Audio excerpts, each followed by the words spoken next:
Главное – это личный контроль. В минувшую субботу мэр Якутска Айсан Николаев совершил традиционный объезд города.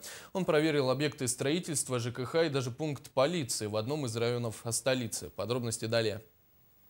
Первым пунктом объезда стали несколько аварийных домов в районе Губина, 27/2. В скором времени на их месте начнется строительство многоквартирного жилого дома. Мэр столицы обошел все близлежащие объекты, которые могут помешать при строительстве. Это частные несанкционированные гаражи, а также несколько заброшенных объектов. И дал поручение соответствующим структурам в ближайшее время расчистить территорию под строительство объекта. Наш дом считается аварийный. Дом 57-го года постройки, очень старый.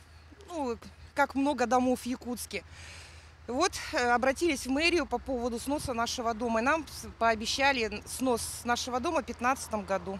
Жильцы аварийных домов уже были на приеме у главы города. В частности, они были обеспокоены тем, куда их будут расселять до конца строительных работ. Боялись также, что могут быть и поджоги. Мною дано поручение соответствующим структурам, чтобы если новое жилое здание будет там возводиться, оно, конечно, там, в принципе, должно возводиться, то близлежащие деревянные дома должны расселяться.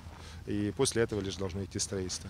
Понимание есть, я думаю, что работа такая будет там продолжена. Не секрет, что одним из проблемных районов столицы является 17-й квартал. Здесь глава посетил целый ряд объектов. Так, в 4-квартирном деревянном доме по улице Якутская, 35/2 ведется капитальный ремонт после пожара в 2013 году. Жильцы дома расселены по разным местам. Уже укреплены бетонные сваи, в настоящее время идет утепление дома. В начале декабря все работы должны быть завершены, отметил мэр. Но это, к сожалению, не единичные случаи. Вот таких пожаров много, и наши службы обязаны достаточно оперативно на это реагировать. К сожалению, в некоторых вопросах есть запаздывание, и вроде бы пожары небольшие, но потом, когда дом так стоит пустой, там асоциальные элементы собираются, начинаются вот как раз и поджоги, пожары. В итоге дом в целом, вроде который мог бы быть восстановлен достаточно оперативно, он приходит в негодность.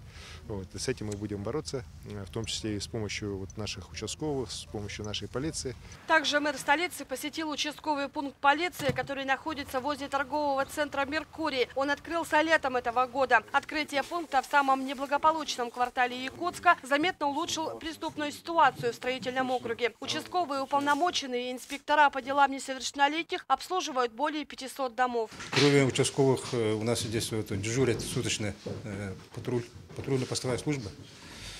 Поэтому обычные нахождения состояния алкогольного опьянения по улице, в общественных местах, это уменьшилось и население это замечает. Глава города встретился и с главным архитектором Якутска Асамом Степановым. Разговор шел о строительстве в 2015 году новой дорожной кольцевой на перекрестке Жарницкого, Хатынь-Юрякское и Объездное шоссе и полной реконструкции прилегающих к кольцевой дорог. По словам Асама Степанова, это позволит разгрузить плотное движение на этом участке. Так, вариант кольцевой в районе столичного рынка уже собрал огромное количество положительных отзывов со стороны столичных водителей. Ульяна Винокурова, Иван Семенов, служба информации НВК «Саха».